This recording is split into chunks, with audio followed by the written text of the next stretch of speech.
Pleased to welcome Prince back to this program. The iconic musician and producer has been one of music's most popular and prolific acts for 3 decades and was inducted into the Rock and Roll Hall of Fame, as we all know, back in 2004.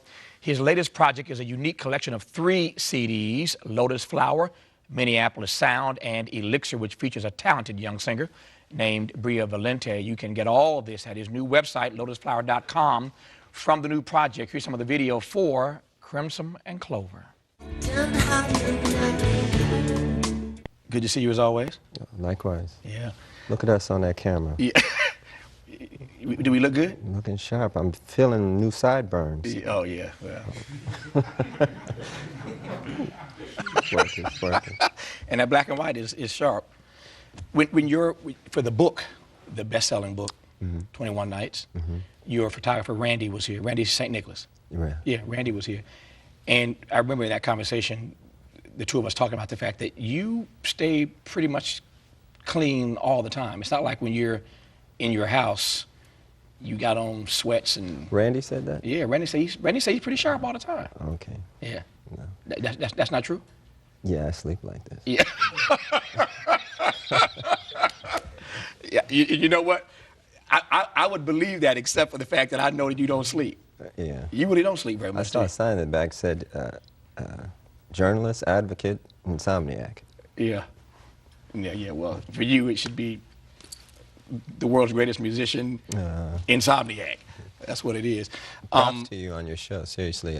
I watch every chance I get, and Hugh Masekela last night. Yeah. So, wow. Yeah. Joni Mitchell. Yeah. Man, it's just so enlightening. Well, I appreciate it. Inspiring.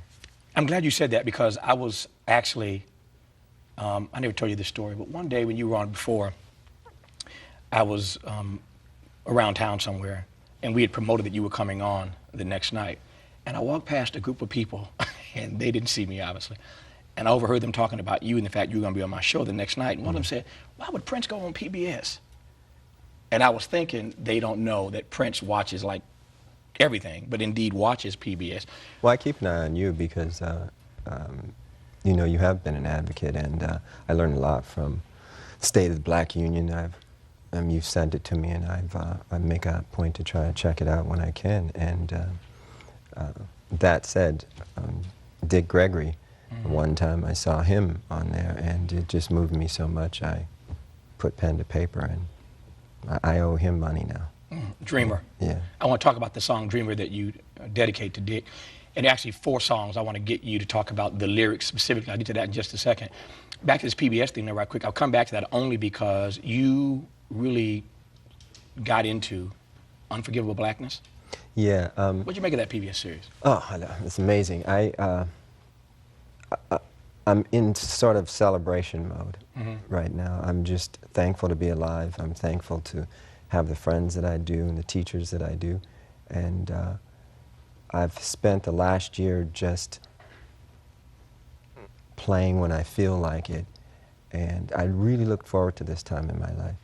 And I happened to come across that show, Unforgivable Blackness, and the story of Jack Johnson just moved me to no end. One of the reasons is that he had to deal with seemingly insurmountable odds all the time. You know, if he would knock somebody down, people from the audience would get into the ring and pick him back up, you know, so they could continue fighting. Yeah. And I just related to it on a lot of different ways. I was, I've never spoken about this before, but I was born epileptic. And I used to have seizures when I was young. And my mother and father didn't know what to do or how to handle it, but they did the best they could with what little they had. And my mother told me one day, I walked into her and said, Mom, I'm not going to be sick anymore. And she said, why? And I said, because an angel told me so. Now, I don't remember saying it. That's just what she told me. And from that point on, I've been having to deal with a lot of things, getting teased a lot in school. And, you know, early in my career, I tried to compensate for that by being as flashy as I could and as noisy as I could. And, you know, I just looked, again, I look forward to this time in my life when I could reflect back on it and talk to people like yourself, Dr. Cornel West. I mean, when you all come over to the house and we sit and we just talk about heavy things, I just become thankful. I don't know what else to say other than that.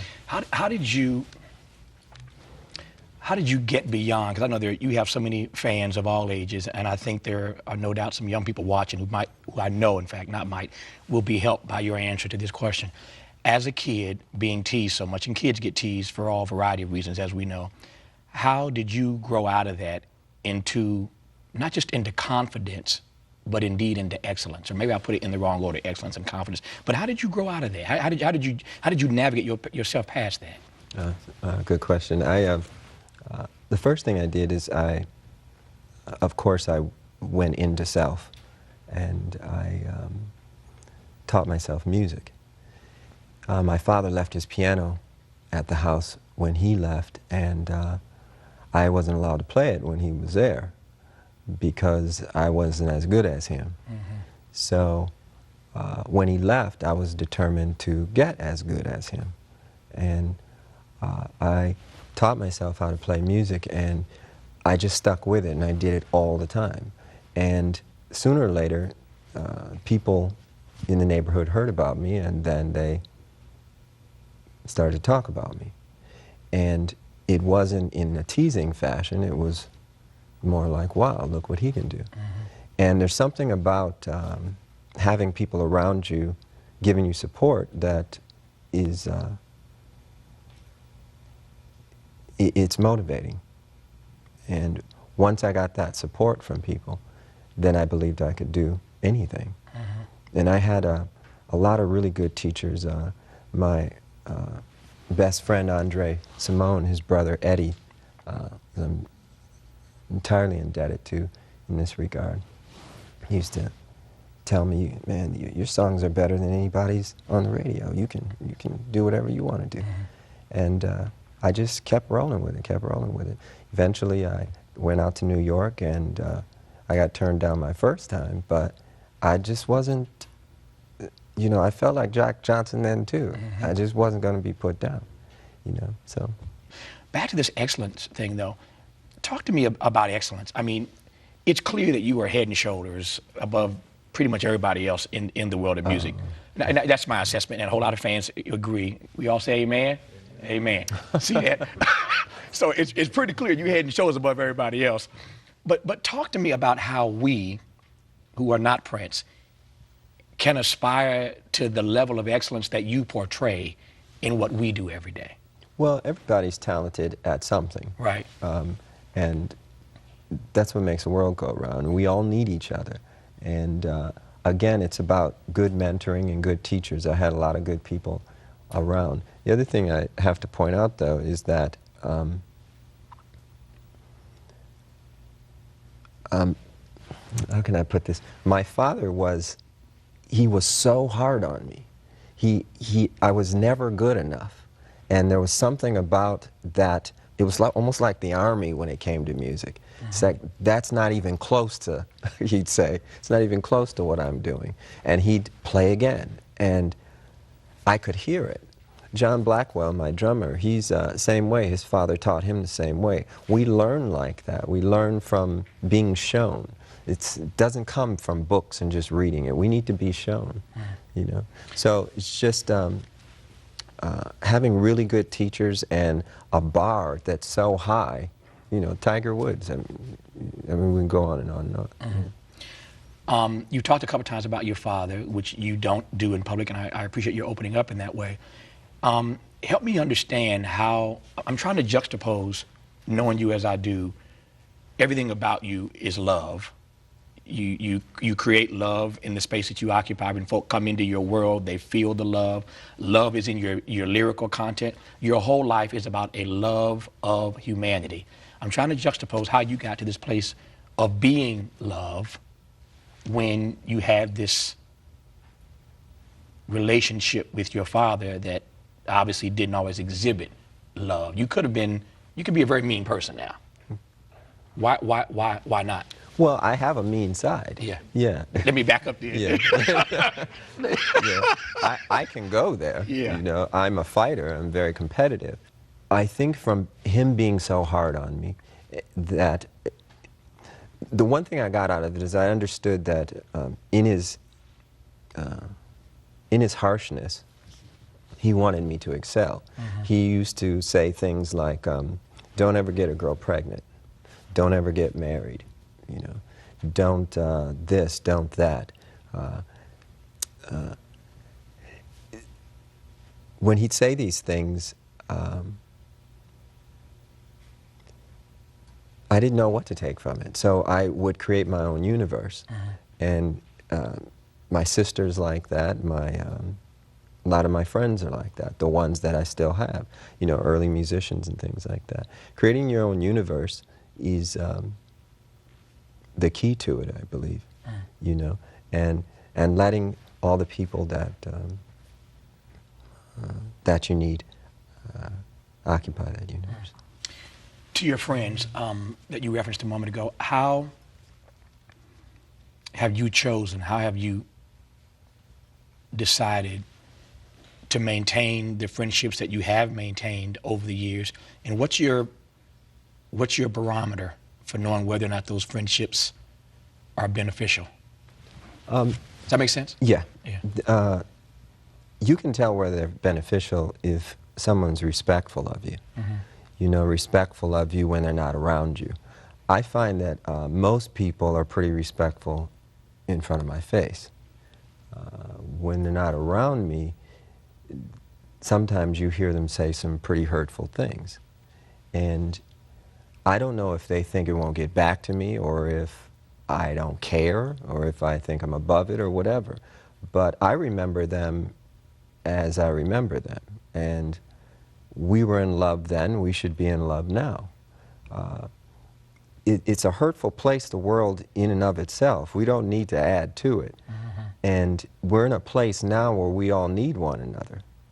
And it's going to get rougher. So I kind of hope that, I hope people, when they hear that, they don't think that I'm going to lash back out at them, because I'm not like that. I've never done that.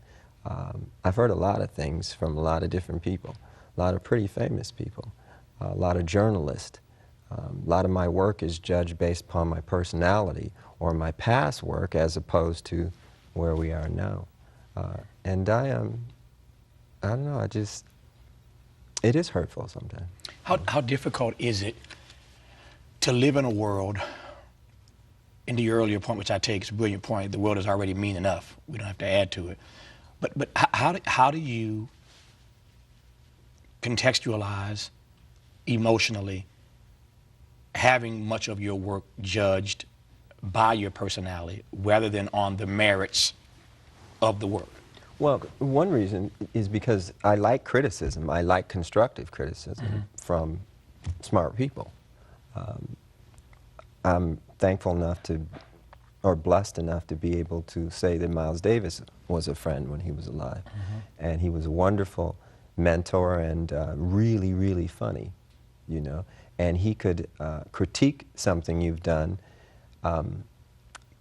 by humor, you know, and out of love, rather than just, you know, just call you a punk and just say, you know, just dismiss you. He wasn't like that, you know, because people he cared about, you know, he tried to help.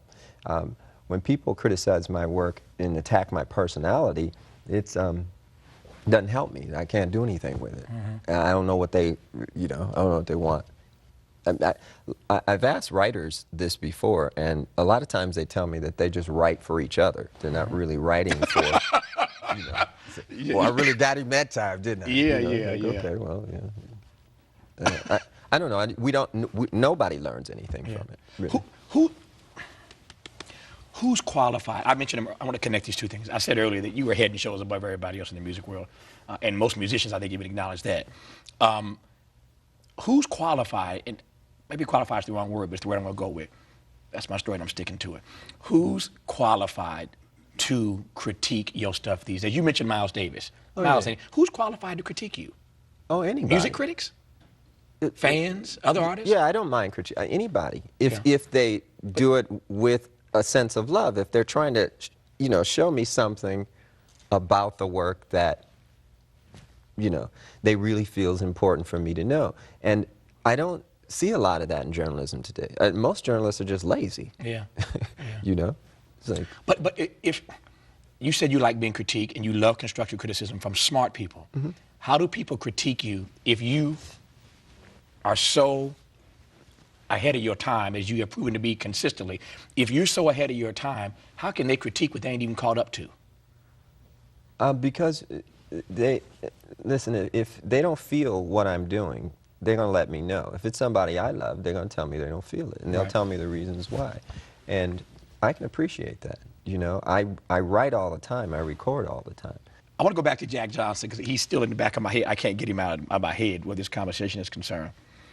Who have you felt most often like in the ring fighting the record industry?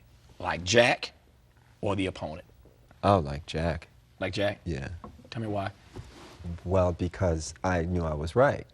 We talked about this in our very first interview and conversation together. It's obvious now that artists are supposed to own their master recordings. I mean, in the future, it'll be unconscionable to even think you can take somebody's creation and claim ownership of it. See, unfortunately, this discussion is going to start to barrel into a discussion about the human genome and the DNA and all the rest of it. When it gets there, then we're going to be in the deep water. See, so it's better to start the conversation now before we get into God talk, There are 4 songs that I want to ask you about, and I did what I have never done before, which is to actually print these lyrics out. Some of them, since the record is so new, I'm learning some of them. I got some of them memorized. Who gave you the lyrics, though? I've seen some really strange rewrites of my stuff. Well, I've seen one time they said the lyrics to When Doves Cry was, dig if you will the picture of me, Marvin Gaye, and the kids. Yeah.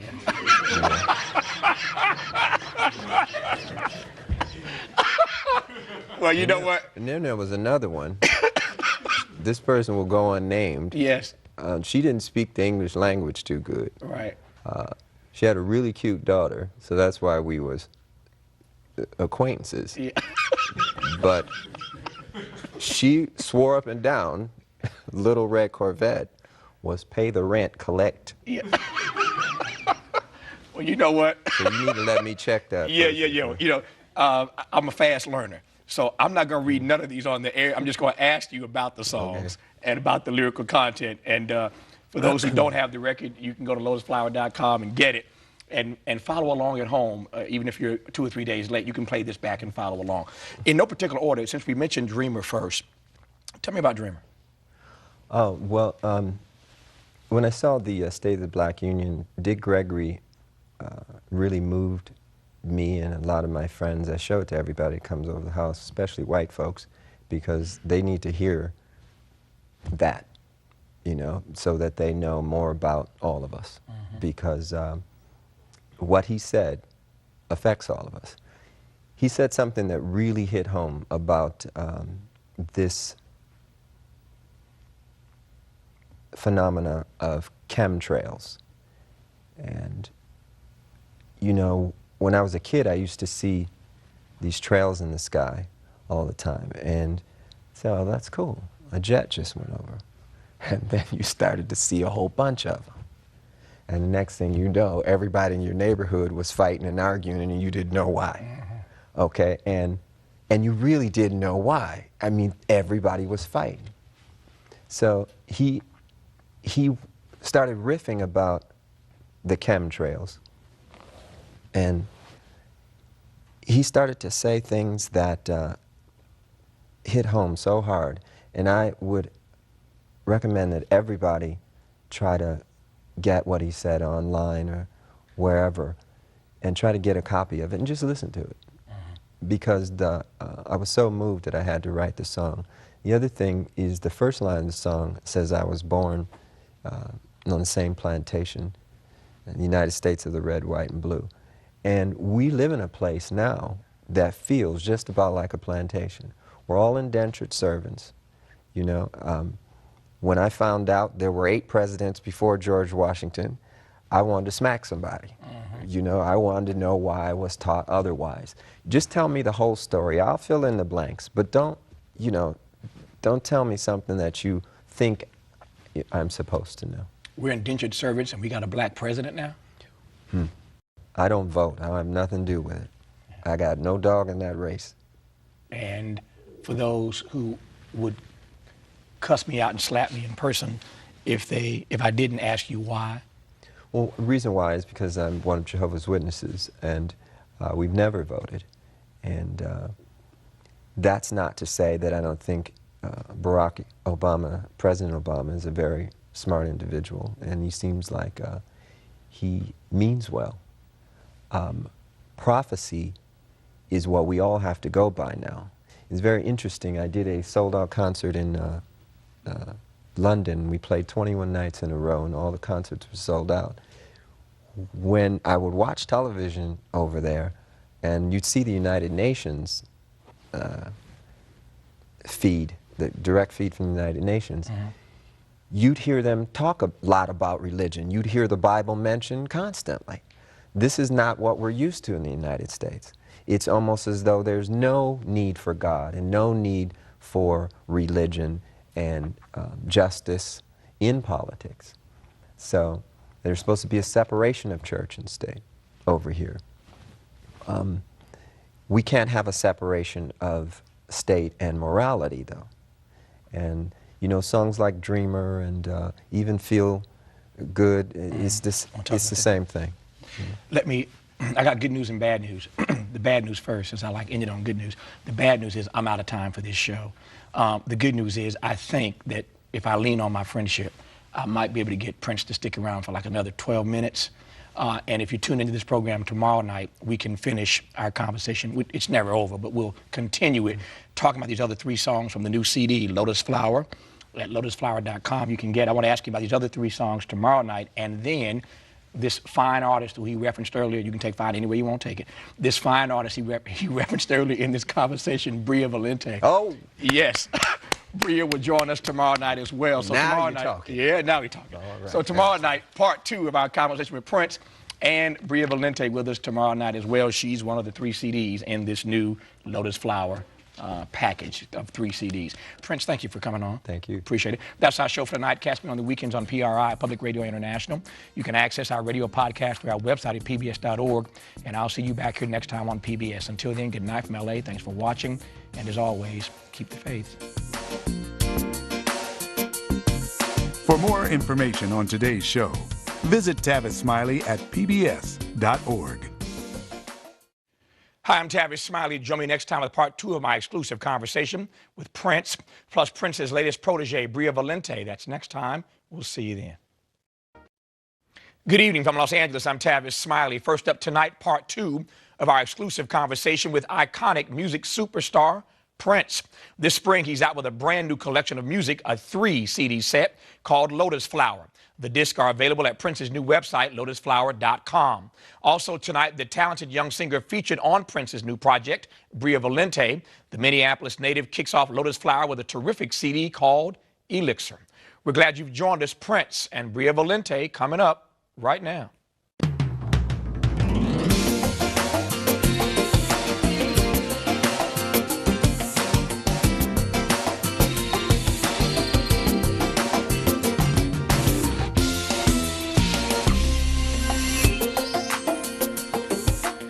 Welcome back to night 2 of our conversation with my man, Prince. I'm still holding these papers from last night. I didn't even change clothes. Then again, neither is Prince, but he looks good all the time anyway. When we last left... Actually, I changed. This is this double of all the same stuff. Tavis is one that didn't change. Yeah, yours is double. You got 2 of those. There you go. Well, you know, if it works for you, it works for me. I changed 2. I got 2 of these. When we left you last night, I had these papers in my hand.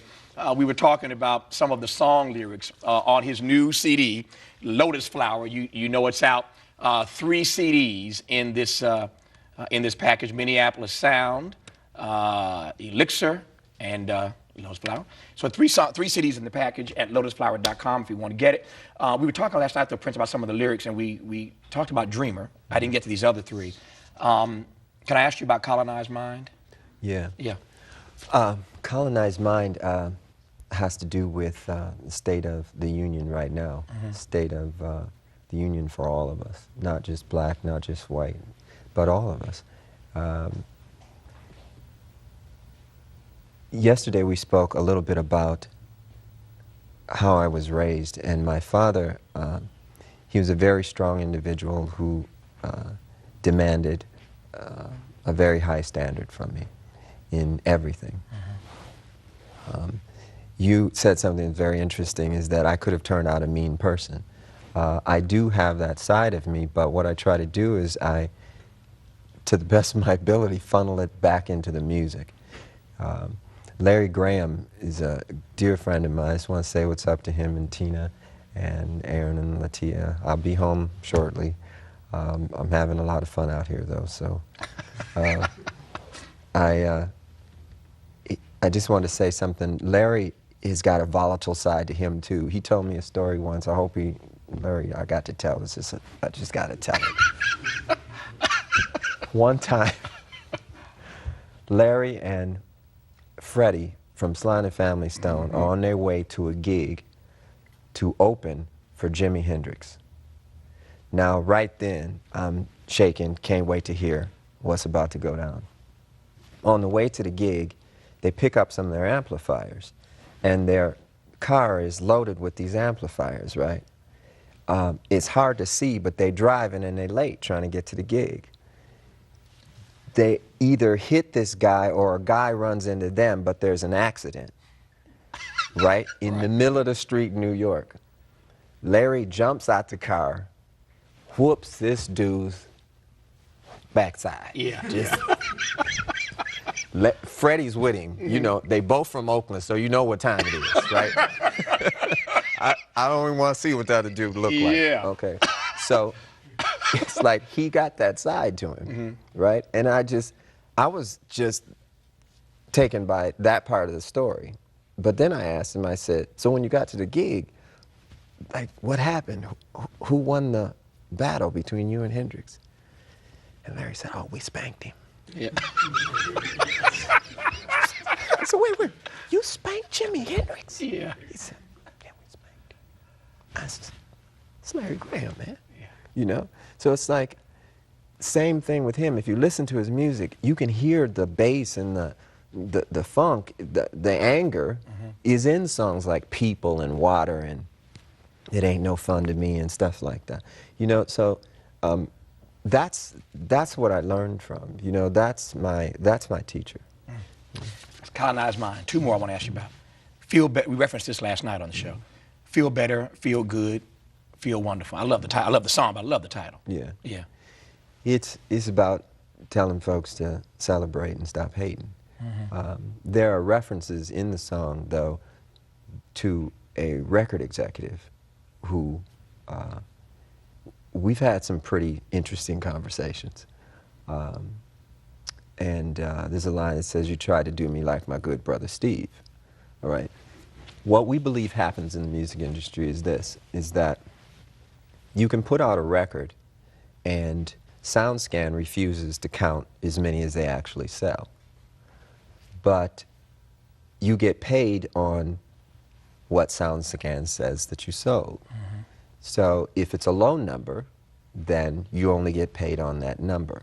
Meanwhile, when you go overseas and you check some of the barcodes and titles over there, they've already ripped you off several different times in several different ways. Also, with the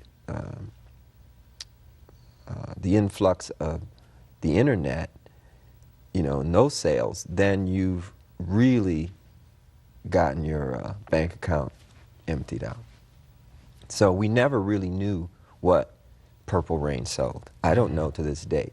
I only know what they tell me. You know, we're conducting an audit, but, you know, who knows? A whole bunch. Yeah. Well, we suspect. Yeah. Ol Skool Company on Minneapolis Sound. Yeah. Yeah. That's just an ode to how I grew up and what we used to listen to. And there's a few current references in regards to bailouts given to, you know, banks and things like that. Whereas there's a lot of us, you know, in the hood still going through the same stuff. Now, it's interesting, I don't live there anymore, but I have to take care of a lot of people that live back there. And it'd just be best to, I hear a lot of talk about redistribution of the wealth and stuff like that. It'd just be best to let us try running things on our own for a minute. You know, give us our master tapes back. Let us sell just like you sell. You know, if you go to the internet, you'll see artists with 51 million hits. You know, they say there's like 200 million people on MySpace. That's a nation, okay? I would shudder to look at their bank records, you know, with the music that goes through there. Depending on one's perspective, you are either a genius for doing stuff like this, doing it yourself, distributing it yourself, et cetera, et cetera. You're either a genius or you are a hater of the industry, a hater of the way things have been done, ought to be done. Tell me the strategy behind your doing what you do these days. Well, first of all, there's no hate involved. I mean, I welcome the industry to stay and remain the way it is. I mean, it's actually good because, you know, when I'm sitting talking with somebody like Anita Baker, we can point to the industry as the way we don't want to do it anymore. We don't believe in free goods, and we don't believe in, you know, the 90% of the contract the way it's written now, the standard contract. We don't believe in 360 deals. Anybody that signs one of those are absolutely crazy. But it's a free country. You can do whatever you want. The thinking behind this was to introduce a new artist to the world, somebody who is very dear to me, and her music, it's soothing. It soothes me. I'm not a big fan of male vocalists, you know. Usually when I do ballads, I use my higher register because I love the female voice doing slow music. I spoke too soon and mistakenly compared Bria's music to Sade's music. I didn't mean that she sounded like Sade, but I did mean that there's a romance that is presence in Sade's music that, like the song Love is Stronger Than Pride. It's one of the most beautiful tunes ever. And there's a romance that was missing in today's music. And the best thing I could tell Bria was, try to do something that is not happening today. Try to get into a niche, because you have a beautiful voice, but you've got to do something with it that you don't hear. And that's what she's done. And it's one of those sleeper records that, you know, if people play and listen to all the way through, she got you. Why am I not hearing a lot of this on radio? I think it's because I'm not signed with a major label. Target is not a record company. They're a distributor and a retail store, and a very good one at that. 30 million people go through their stores every week. So they get a chance to pick up the Lotus Flower record. The beautiful thing about the relationship is that they're treating us like any other record company. They buy the same amount and they pay the same price. So, you know, we've done quite well already. Bria's taken care of, I'm taken care of. I hope to do more deals like this with artists like Anita Baker and John Blackwell, Rhonda, and Renato. We're trying to work on some jazz things right now. But time will tell.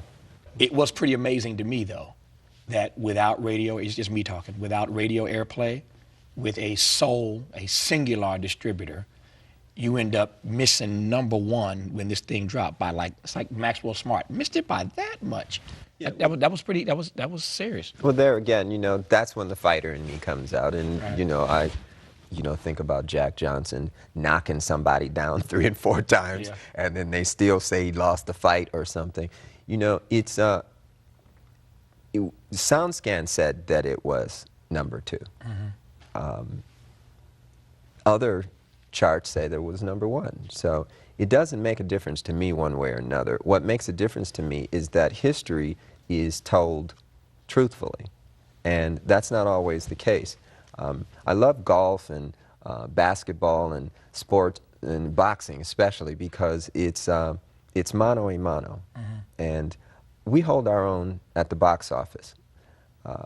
It would be wonderful if it was on the radio. It's shocking that it's not. There's stuff on there, all of Minneapolis Sound you could put on the radio tomorrow, but there's some resistance to it. You'll have to ask your friends at radio. The few I've asked haven't given me a straight answer yet, so I don't know. If you had a station or a string of stations that you were the program director of, owner and program director, what would it sound like? I would just want it to be good music, and I'd want it to be littered with artists who own their master rights, because without that, they don't own any wealth. They can't put back into their community. There's very few artists that do own their masters right now. When that changes in the future, you'll see more radio stations being purchased. You'll see airwaves changing ownership rapidly. Because you obviously are, you told a Jimi Hendrix story earlier, and because obviously you are the greatest, one of the greatest guitarists of our time. Man, I like this show. No, what do you mean? You know what? We just tell the truth around here. We just tell the truth. I'm just trying to be a truth teller. What do you make? What do you make of this? Thank you. What do you make of this Guitar Hero? Oh. Yeah. Well, I'm mad at them. I hear it made like $2 billion, and they came to us and offered us a very small portion of that. But I just think it's more important that kids learn how to actually play the guitar. It's a tough instrument. It's not easy. It took me a long time, and it was frustrating at first. And you just have to stick with it. And it's cool for people who don't have time to learn the chords or ain't interested in it, but to play music is one of the greatest things. To create something from nothing is one of the greatest feelings, and I don't know, I wish it upon everybody. It's heaven. Yeah. She's one of the 3 records, Elixir, by Bria Valente, in this new 3 CD package at lotusflower.com. Tell me how you found her. I'm going to talk to her in just a second, so you're going to give me the lead in here. She says that she met me first, and that's what she told me. I say that I met her first. I will say this, that Morris Hayes is very instrumental. He's my keyboard player. He's very instrumental in us actually coming together. And once we got together, we clicked. It was pretty easy. And the most interesting thing about her is how rapidly she picked up understanding of Scripture. Because I pretty much talk about that with everybody I know, because it informs my life so much now. The other thing is that she's really funny, and she likes to laugh. And you know, Travis, I love to laugh. So, no, I'm kidding. So. Yeah, he's funny. Yeah. I'm kidding. I told her I was going to say that to you one time. That was for her. You got it out, and on that note, you can get out of here. His name is Prince. His new project is called Lotus Flower. It has not 1, not 2, but 3 CDs in it. Bria Valente, Elixir. Prince, of course, Lotus Flower, and Prince, Minneapolis Sound. It's all good stuff. Prince, I love you, and there ain't nothing you can do about it. Glad to have you here. Brother. Appreciate it. Up next, singer Bria Valente. Stay with us.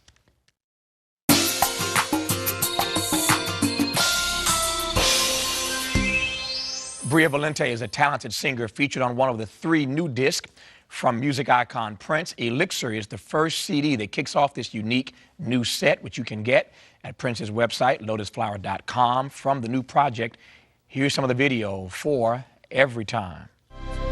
Nice day. So Bria leans over to me during the clip and says, "We're just trying to make some stellar elevator music."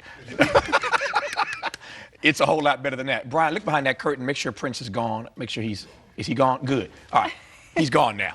So tell me the truth.